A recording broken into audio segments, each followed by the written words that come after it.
Every home tells a story, a collection of memories sealed within its walls, photographs, heirlooms, the faded marks on a doorframe measuring growing children. And sometimes, those stories take a turn no one can explain. This was the Reynolds family.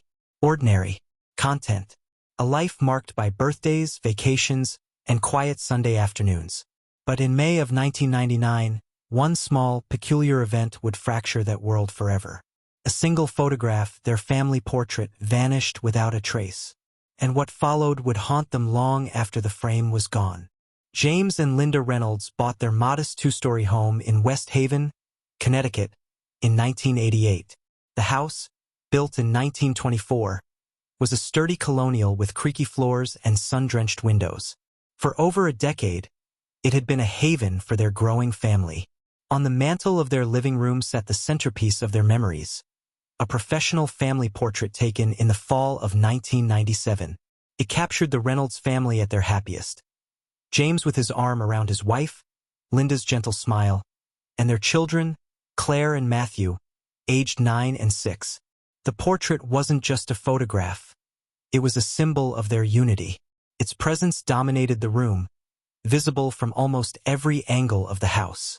On the afternoon of May 13, 1999, Linda Reynolds returned home from a routine grocery trip. The children were at school. The house was quiet. She walked into the living room and froze. The family portrait gone. There were no signs of forced entry, no displaced furniture, no broken locks. Everything was in its place, except the photograph. It was eerie. It wasn't like something fell or someone knocked it over. The hook was empty. The wall was spotless. It was just gone. When James and the children returned, they scoured the house. Under beds, in the attic, the basement. They questioned neighbors. No one had been in or out. No one had seen anything. A police report was filed, though officers admitted privately it was an unusual call. No theft, no damage. Just one missing photograph. In the days that followed, the Reynolds family wrestled with explanations. Perhaps it had been misplaced, though none of them could recall taking it down. Could a prankster have snuck in? Unlikely, given the absence of disturbance. Maybe it had fallen, and someone had moved it without remembering. But each theory unraveled under scrutiny. The family began to notice strange occurrences. Cold drafts where none should be. Lights flickering inexplicably.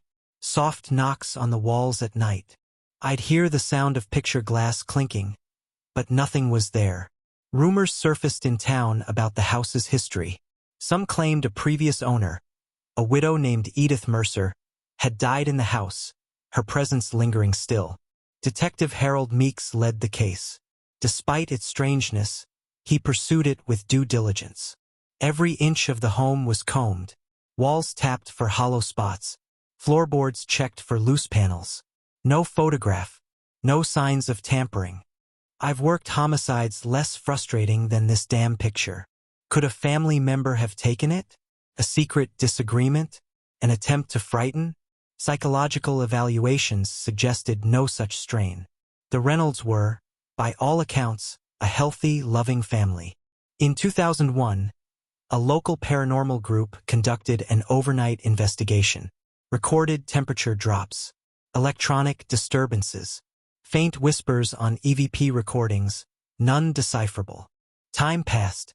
The photograph was never found. But the family changed.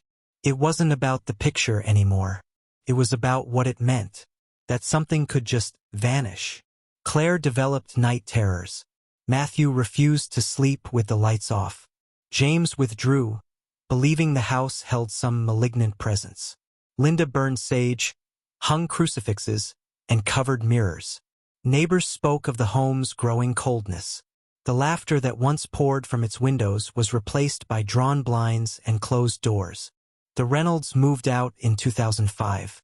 No new owners ever kept the house for long. As of 2024, it remains unsold. Was it an elaborate prank? A tragic accident? A supernatural anomaly? In cases like this, it's less about evidence and more about the energy left behind. The photograph's fate remains a mystery, And sometimes, a mystery is all that's left.